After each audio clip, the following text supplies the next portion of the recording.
Hello दोस्तों, Shashi sir YouTube channel में आप सभी का स्वागत है। आज हम लोग अनुच्छेद से संबंधित महत्वपूर्ण क्वेश्चनों को देखेंगे जो बहुत ही मोस्ट इम्पॉर्टेंट क्वेश्चन है, जो परीक्षाओं में पूछे जाते हैं, जो परीक्षाओं में बार बार पूछे जाते हैं, उस प्रकार के क्वेश्चन लिए गए हैं। तो इन क्वेश्चनों को ध्यानपूर्वक देखिएगा। आइए शुरू करते हैं आज का पहला क्वेश्चन। पहला क्वेश्चन है, संविधान सभा द्वारा अंतिम रूप से पारित संविधान में कुल कितने अनुच्छेद तथा अनुसूचियां थी? तो इसमें आपका ऑप्शन नंबर सी बिल्कुल सही हो जाएगा। सी आपका ऑप्शन बिल्कुल सही होगा। 395 अनुच्छेद और 8 अनुसूचियां थी। आइए अगला क्वेश्चन की बात कर लेते हैं। अगला क्वेश्चन है, संविधान के किस अनुच्छेद में यह अंकित है कि इंडिया अर्थात भारत राज्यों का एक संघ होगा? तो इसमें आपका ऑप्शन नंबर ए बिल्कुल सही हो जाएगा। अनुच्छेद एक में यह वर्णित है कि भारत राज्यों का एक संघ होगा। आपका ऑप्शन नंबर ए बिल्कुल सही हो जाएगा। आइए इसकी व्याख्या देख लेते हैं। अनुच्छेद 1 में भारत अर्थात इंडिया राज्यों का एक संघ होगा। अनुच्छेद 2 में नए राज्यों का प्रवेश और अनुच्छेद 3 में राज्य का निर्माण तथा सीमाओं या नामों में परिवर्तन अनुच्छेद 3 में वर्णित किया गया है। आइए अगला क्वेश्चन देखते हैं। अगला क्वेश्चन है, संविधान के अनुच्छेद 1 में भारत को क्या कहा गया है? तो इसमें आपका ऑप्शन नंबर डी बिल्कुल सही हो जाएगा। राज्यों का संघ बोला गया है अनुच्छेद 1 में। आइए अगला क्वेश्चन देखते हैं। भारतीय संविधान के किन अनुच्छेदों में नागरिकता संबंधित प्रावधान है? तो इसमें आपका ऑप्शन नंबर बी बिल्कुल सही हो जाएगा। अनुच्छेद 5 से 11 में यह वर्णित है, नागरिकता संबंधित प्रावधान वर्णित किए गए हैं।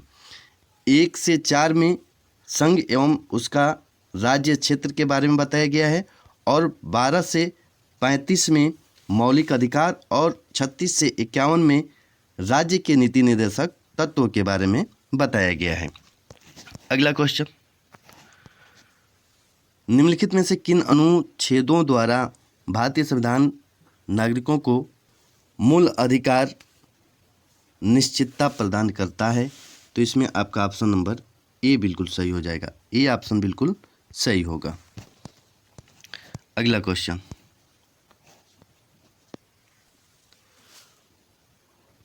नौकरियों तथा शैक्षणिक संस्थाओं में समाज के कमजोर वर्ग के लिए आरक्षण उपलब्ध कराने के लिए केंद्र सरकार को संविधान का कौन सा अनुच्छेद अधिकार प्रदान करता है? तो इसमें आपका ऑप्शन नंबर बी बिल्कुल सही हो जाएगा। अनुच्छेद 16।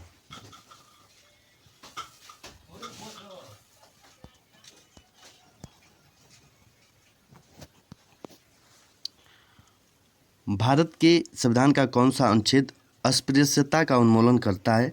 तो इसमें आपका ऑप्शन नंबर सी बिल्कुल सही हो जाएगा। अनुच्छेद 17। अनुच्छेद 17 आपका अस्पृश्यता का उन्मूलन करता है, तो आपका ऑप्शन नंबर सी बिल्कुल सही हो जाएगा। 15 की बात कर लें तो धर्म, नस्ल, जाति, लिंग या जन्म स्थान के आधार पर भेदभाव का निषेध, और 16 की बात कर लें तो लोक नियोजन के विषय में अवसर की समानता, और 18 की बात कर लें तो उपाधियों का अंत के बारे में बताया गया है। अगला क्वेश्चन, भारतीय संविधान का कौन सा अनुच्छेद राष्ट्रपति के पुनः निर्वाचन की योग्यताएं निर्धारित करता है? तो इसमें आपका ऑप्शन नंबर डी बिल्कुल सही हो जाएगा। अनुच्छेद 57 आपका ऑप्शन नंबर डी बिल्कुल सही होगा। आइए इसकी व्याख्या के बारे में बात कर लें तो अनुच्छेद 52 भारत में एक राष्ट्रपति होगा। अनुच्छेद 54 भारत में राष्ट्रपति के चुनाव के बारे में बताया गया है। राष्ट्रपति का चुनाव एक निर्वाचक मंडल करता है। इसमें संसद के दोनों सदनों के निर्वाचित सदस्य और राज्यों की विधानसभाओं के निर्वाचित सदस्य सम्मिलित होते हैं। अनुच्छेद 55 राष्ट्रपति के चुनाव की प्रक्रिया के बारे में बताया गया है। अनुच्छेद 57 राष्ट्रपति के दोबारा चुनाव की पात्रता की शर्तों के बारे में बताया गया है, तो अनुच्छेद 57 में बताया गया है। आइए अगला क्वेश्चन की बात कर लेते हैं। अगला क्वेश्चन है, भारतीय संविधान के किस अनुच्छेद के अंतर्गत भाषण एवं अभिव्यक्ति की स्वतंत्रता के अधिकार की गारंटी दी गई है। तो इसमें आपका ऑप्शन नंबर ए बिल्कुल सही हो जाएगा। अनुच्छेद 19 में, अनुच्छेद 19 में 6 तरह के स्वतंत्रता की अधिकार दिया गया है। 19A की बात कर लें तो 19A में आपको बोलने की स्वतंत्रता, 19B में शांतिपूर्वक एकत्र होकर सभा करने की स्वतंत्रता, 19C में संघ बनाने की स्वतंत्रता और 19D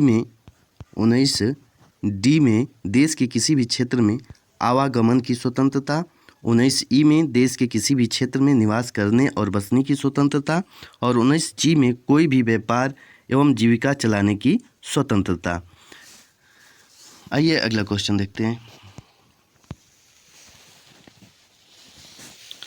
भारतीय संविधान के किस अनुच्छेद में प्रेस की स्वतंत्रता दी गई है?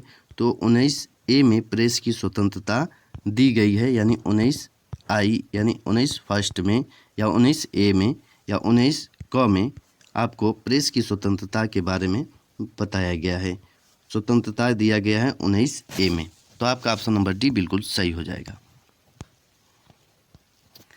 मौलिक अधिकार के अंतर्गत कौन सा अनुच्छेद बच्चों के शोषण से संबंधित है? तो इसमें आपका ऑप्शन नंबर डी बिल्कुल सही हो जाएगा, डी ऑप्शन, अनुच्छेद 24। अगला क्वेश्चन, भारतीय संविधान के किस अनुच्छेद में अल्पसंख्यकों के हितों के संरक्षण की व्यवस्था है? तो इसमें आपका ऑप्शन नंबर बी बिल्कुल सही हो जाएगा, अनुच्छेद 29 में। आइए अगला क्वेश्चन, कौन से अनुच्छेद के अंतर्गत भारत का सर्वोच्च न्यायालय नागरिकों के मौलिक अधिकारों की रक्षा करता है? तो इसमें आपका ऑप्शन नंबर डी बिल्कुल सही हो जाएगा, अनुच्छेद 32। आइए अगला क्वेश्चन, इसकी व्याख्या की बात करें तो अनुच्छेद 74 में राष्ट्रपति को सहायता और सलाह देने के लिए मंत्री परिषद की स्थापना, अनुच्छेद 61 में राष्ट्रपति पर महाभियोग चलाने की प्रक्रिया, अनुच्छेद 54 में राष्ट्रपति चुनाव की प्रक्रिया और अनुच्छेद 32 में नागरिकों के मानवाधिकार की रक्षा, यानी आपका ऑप्शन नंबर डी इसमें बिल्कुल सही हो जाएगा। अगला क्वेश्चन, भारतीय संविधान के किस अनुच्छेदों में राज्य के नीति निर्देशक तत्वों का उल्लेख है? तो इसमें आपका ऑप्शन नंबर सी बिल्कुल सही हो जाएगा, अनुच्छेद 36 से 51 में राज्य के नीति निर्देशक तत्वों का उल्लेख किया गया है। आइए अगला क्वेश्चन, भारतीय संविधान के अंतर्गत कल्याणकारी राज्य की अवधारणा निम्नलिखित में से किस अनुच्छेद में वर्णित है? तो इसमें आपका ऑप्शन नंबर बी बिल्कुल सही हो जाएगा, अनुच्छेद 39 में। आइए अगला क्वेश्चन देखते हैं। अगला क्वेश्चन है, भारतीय संविधान का कौन सा अनुच्छेद राज्य सरकारों को ग्राम पंचायत के गठन का निर्देश देता है? तो इसमें आपका ऑप्शन नंबर डी बिल्कुल सही होगा, अनुच्छेद आर्टिकल 40 में आपको ग्राम पंचायत के गठन का निर्देश दिया गया है। तो आपका ऑप्शन नंबर डी बिल्कुल सही हो जाएगा। भारतीय संविधान का कौन सा अनुच्छेद राज्य सरकार को ग्राम पंचायत के गठन का निर्देश देता है? तो इसमें आपका ऑप्शन नंबर डी बिल्कुल सही हो जाएगा, अनुच्छेद 40, अनुच्छेद 40 आपका ऑप्शन नंबर डी बिल्कुल सही हो जाएगा। अगला क्वेश्चन,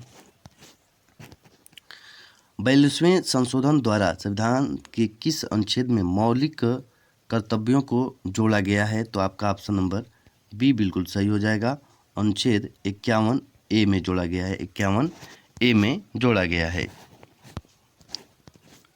भारतीय संविधान के किस अनुच्छेद में मौलिक कर्तव्यों की चर्चा की गई है? तो इसमें आपका ऑप्शन नंबर बी बिल्कुल सही हो जाएगा, 51A में जोड़ा गया है। संघ की कार्यपालिका शक्ति राष्ट्रपति में निहित होगी, जिनका प्रयोग वह स्वयं या अपने अधीनस्थ अधिकारियों के द्वारा करेगा। यह अनुच्छेद 53 में वर्णित है, यानी आपका ऑप्शन नंबर सी बिल्कुल सही हो जाएगा, सी ऑप्शन बिल्कुल सही हो जाएगा। आइए इसकी व्याख्या की बात कर लें तो अनुच्छेद 51 में अंतर्राष्ट्रीय शक्ति और सुरक्षा को बढ़ावा देने के बारे में बताया गया है। अनुच्छेद 52 में भारत का एक राष्ट्रपति होगा। अनुच्छेद 53 में संघ की कार्यकारी शक्ति से संबंधित और अनुच्छेद 54 में राष्ट्रपति का चुनाव के बारे में बताया गया है। अगला क्वेश्चन, भारत के संविधान के किस अनुच्छेद के अंतर्गत भारत के राष्ट्रपति पर महाभियोग चलाया जा सकता है? तो इसमें आपका ऑप्शन नंबर ए बिल्कुल सही हो जाएगा। अनुच्छेद 61 के तहत भारत के राष्ट्रपति पर महाभियोग चलाया जा सकता है। आइए अगला क्वेश्चन। संविधान के किस अनुच्छेद में उपराष्ट्रपति पद का प्रावधान किया गया है? इसमें आपका ऑप्शन नंबर सी बिल्कुल सही हो जाएगा। अनुच्छेद 63 के तहत। आइए अगला क्वेश्चन। संविधान के किस अनुच्छेद के अंतर्गत मंत्रीगण सामूहिक रूप से लोकसभा के प्रति उत्तरदायी हैं? तो इसमें आपका ऑप्शन नंबर सी बिल्कुल सही हो जाएगा। अनुच्छेद 75। अगला क्वेश्चन। संविधान का कौन सा अनुच्छेद मंत्रिपरिषद के गठन के बारे में आधारभूत नियम निर्धारित करता है? तो इसमें आपका ऑप्शन नंबर सी बिल्कुल सही हो जाएगा। अनुच्छेद 75। अगला क्वेश्चन। भारत के महान न्यायवादी की नियुक्ति से संबंधित अनुच्छेद कौन सा है? तो इसमें आपका ऑप्शन नंबर सी बिल्कुल सही हो जाएगा। अनुच्छेद 76। कौन सा अनुच्छेद संसद के दोनों अधिवेशनों के बीच 6 माह के अंतराल की अनिवार्यता का उल्लेख करता है? तो इसमें आपका ऑप्शन नंबर डी बिल्कुल सही हो जाएगा। अनुच्छेद 85। आपका ऑप्शन नंबर डी बिल्कुल सही हो जाएगा। अगला क्वेश्चन। राष्ट्रपति संविधान के किस अनुच्छेद के अंतर्गत लोकसभा को भंग कर सकता है? तो इसमें आपका ऑप्शन नंबर ए बिल्कुल सही हो जाएगा। अनुच्छेद 85 के तहत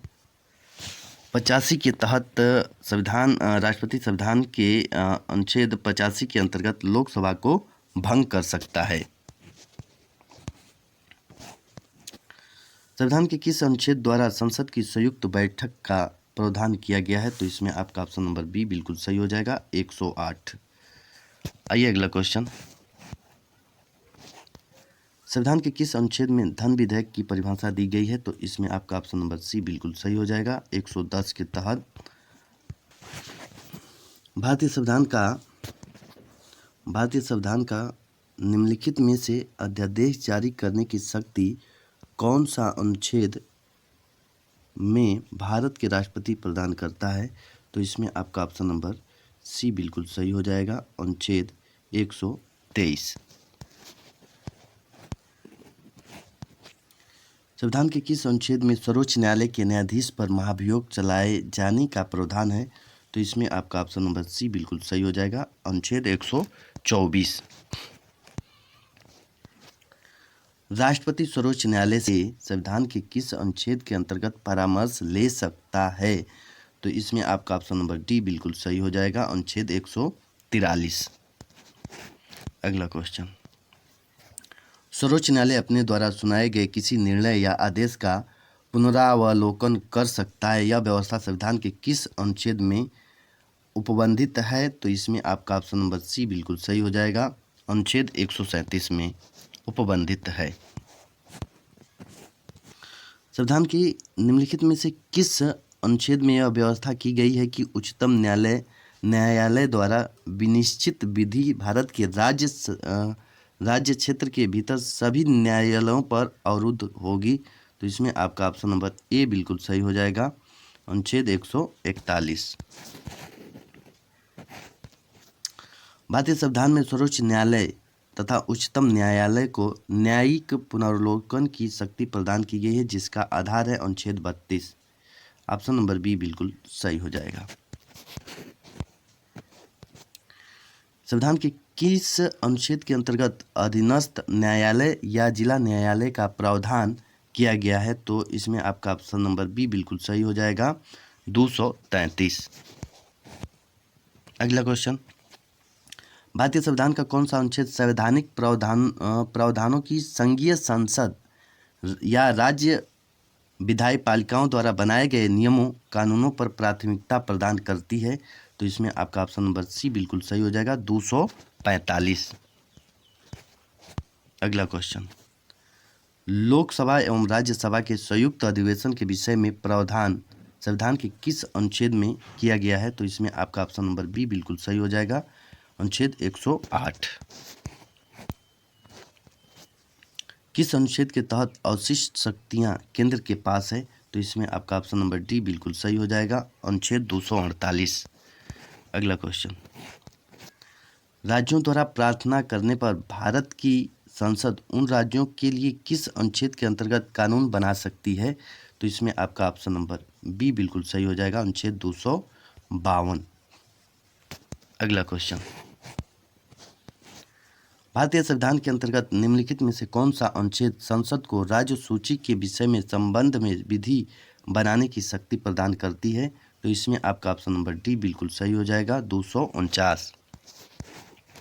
अगला क्वेश्चन, भारतीय संविधान का कौन सा अनुच्छेद संसद को अंतर्राष्ट्रीय समझौतों को लागू करने के लिए विधि निर्माण करने की शक्ति प्रदान करता है? तो इसमें आपका ऑप्शन नंबर डी बिल्कुल सही हो जाएगा, 253। अगला क्वेश्चन, केंद्र राज्य के प्रशासनिक संबंध भारतीय संविधान के किस अनुच्छेद में वर्णित है? तो इसमें आपका ऑप्शन नंबर ए बिल्कुल सही हो जाएगा, अनुच्छेद 256 से 263। संविधान के किस अनुच्छेद के अंतर्गत केंद्र सरकार राज्य सरकार को निर्देश दे सकती है? तो ये आपका अनुच्छेद 256 में वर्णित है, तो आपका ऑप्शन नंबर ए बिल्कुल सही हो जाएगा। अगला क्वेश्चन, अंतर्राज्यीय परिषद के गठन का प्रावधान संविधान के किस अनुच्छेद के अंतर्गत किया गया है? तो इसमें आपका ऑप्शन नंबर सी बिल्कुल सही हो जाएगा, 263। अगला क्वेश्चन,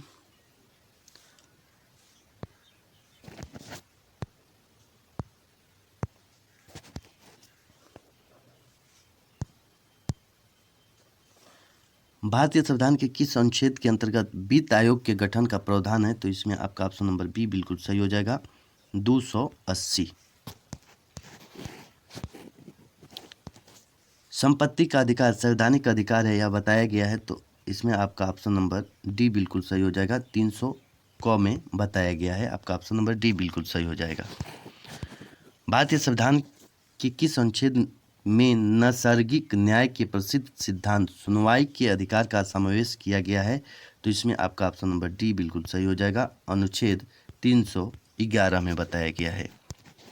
अगला क्वेश्चन, भारतीय संविधान का कौन सा अनुच्छेद नई अखिल भारतीय सेवा की स्थापना का प्रावधान करता है? तो इसमें आपका ऑप्शन नंबर बी बिल्कुल सही हो जाएगा, 312 अनुच्छेद।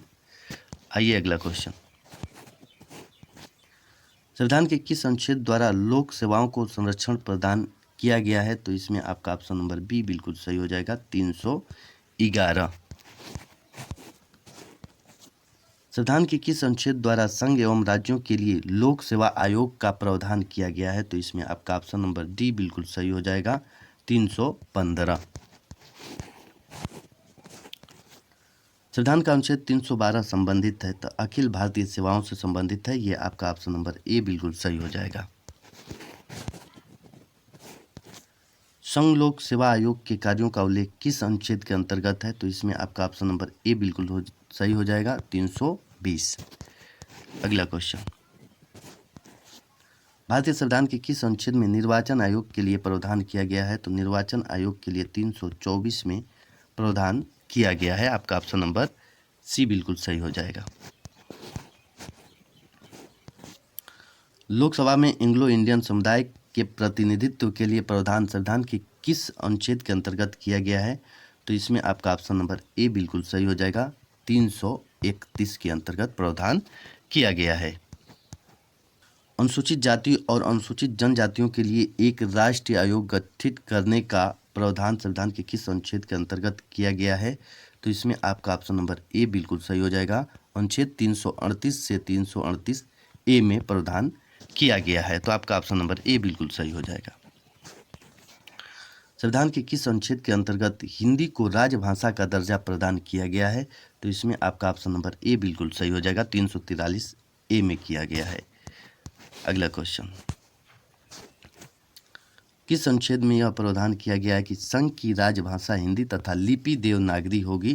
तो इसमें आपका ऑप्शन नंबर बी बिल्कुल सही हो जाएगा, 343 में किया गया है।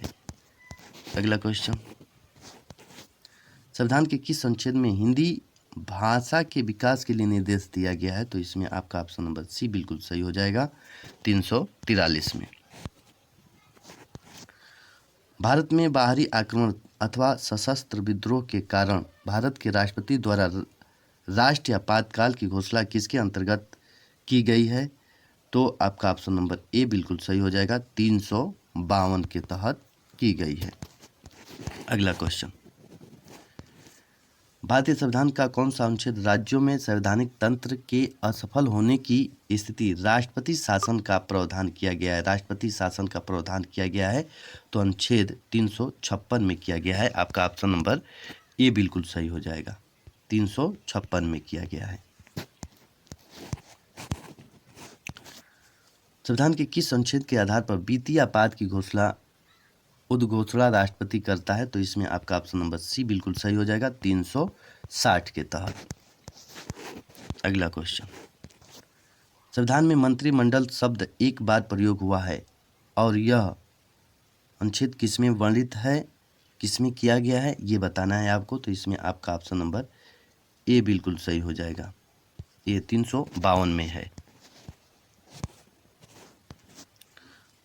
भारत के संविधान के अनुच्छेद 350 ए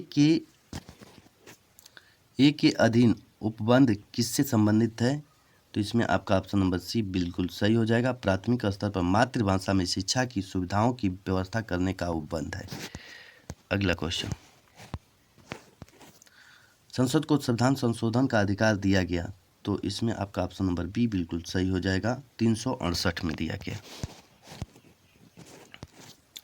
भारत के संविधान का अनुच्छेद 368 किससे संबंधित है? तो इसमें आपका ऑप्शन नंबर ए बिल्कुल सही हो जाएगा, संविधान का संशोधन करने की भारत की संसद की शक्ति। आइए अगला क्वेश्चन,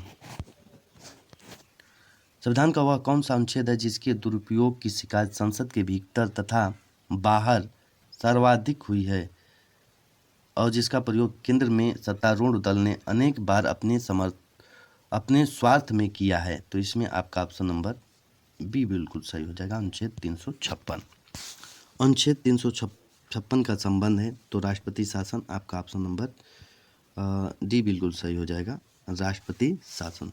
संविधान के किस अनुच्छेद के प्रावधान के अंतर्गत भारत सरकार द्वारा भारत रत्न, पद्म विभूषण आदि अलंकरण प्रदान किए जाते हैं? तो ये आपका ऑप्शन नंबर बी बिल्कुल सही हो जाएगा, अनुच्छेद 18 के तहत। आइए अगला क्वेश्चन, संविधान के किन अनुच्छेदों के अंतर्गत अल्पसंख्यकों को अपनी संस्कृति के संरक्षण तथा अपनी पसंद की शिक्षा संस्थाओं की स्थापना व संचालन के अधिकार को मान्यता प्रदान की गई? तो इसमें आपका ऑप्शन नंबर बी बिल्कुल सही हो जाएगा, 29 और 30। अगला क्वेश्चन, संविधान के किस अनुच्छेद में यह व्यवस्था की गई है कि प्रत्येक राज्य शिक्षा के प्राथमिक स्तर पर मातृभाषा में शिक्षा की पर्याप्त सुविधाओं की व्यवस्था करने का प्रयास करेगा? तो ये आपका ऑप्शन नंबर सी बिल्कुल सही हो जाएगा, अनुच्छेद 350। भारत के संविधान के निम्नलिखित में कौन से अनुच्छेद में उपबंध है कि 14 वर्ष से कम आयु के किसी बालक को किसी कारखाने या खान में काम करने के लिए नियोजित नहीं किया जाएगा या किसी अन्य परिसंकटमय नियोजन में नहीं लिया जाएगा? ये अनुच्छेद 24 में बताया गया है, ऑप्शन नंबर ए बिल्कुल आपका सही हो जाएगा। भारतीय संविधान में समानता का अधिकार 5 अनुच्छेद द्वारा प्रदान किया गया है, यह है? तो आपका ऑप्शन नंबर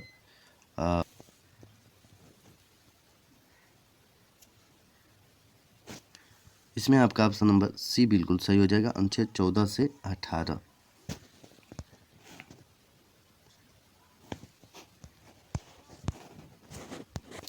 भारतीय संविधान के किस अनुच्छेद के अंतर्गत भारत सरकार का दायित्व है कि वह बाह्य आक्रमण एवं आंतरिक अशांति से राज्यों की रक्षा करे? तो इसमें आपका ऑप्शन नंबर ए बिल्कुल सही हो जाएगा, 355। भारतीय संविधान के किस अनुच्छेद के अंतर्गत नियंत्रक एवं महालेखा परीक्षक की नियुक्ति होती है? तो इसमें आपका ऑप्शन नंबर सी बिल्कुल सही हो जाएगा, 148।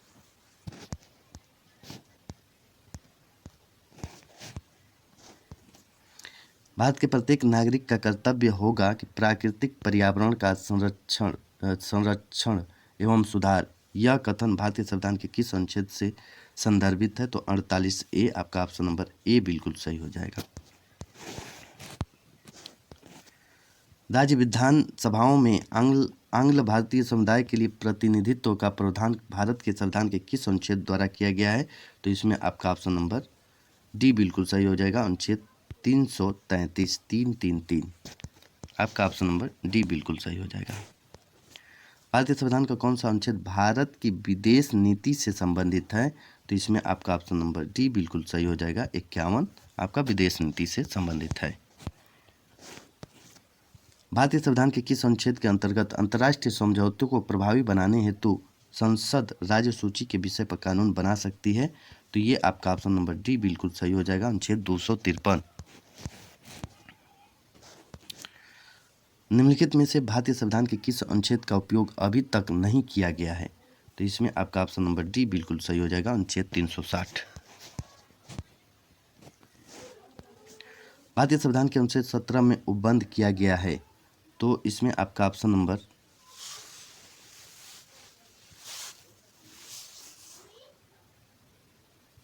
डी बिल्कुल सही हो जाएगा, अस्पृश्यता का उन्मूलन। आपका ऑप्शन नंबर डी बिल्कुल सही हो जाएगा। नीति आयोग भारत के संविधान के किस अनुच्छेद के तहत संगठित किया गया है? तो इसमें आपका ऑप्शन नंबर डी बिल्कुल सही हो जाएगा। आइए इसकी पूरी व्याख्या देखते हैं। नीति आयोग भारत के संविधान की किसी भी अनुच्छेद के तहत संगठित नहीं है। इसकी स्थापना संसद के किसी अधिनियम के जरिए भी नहीं की गई है, इसलिए यह न तो संवैधानिक निकाय है और न ही सांविधिक निकाय है। तो ये किसी भी अनुच्छेद में वर्णित नहीं है। किस अनुच्छेद में किसी राज्य में विधान परिषद की स्थापना और समाप्ति का प्रावधान है? तो इसमें आपका ऑप्शन नंबर बी बिल्कुल सही हो जाएगा, 169 में। भारतीय संविधान के किस अनुच्छेद में अनुसूचित जातियों अनुसूचित जनजातियों के लिए आरक्षण का प्रावधान किया गया है? तो इसमें आपका ऑप्शन नंबर डी बिल्कुल सही हो जाएगा, 335 में।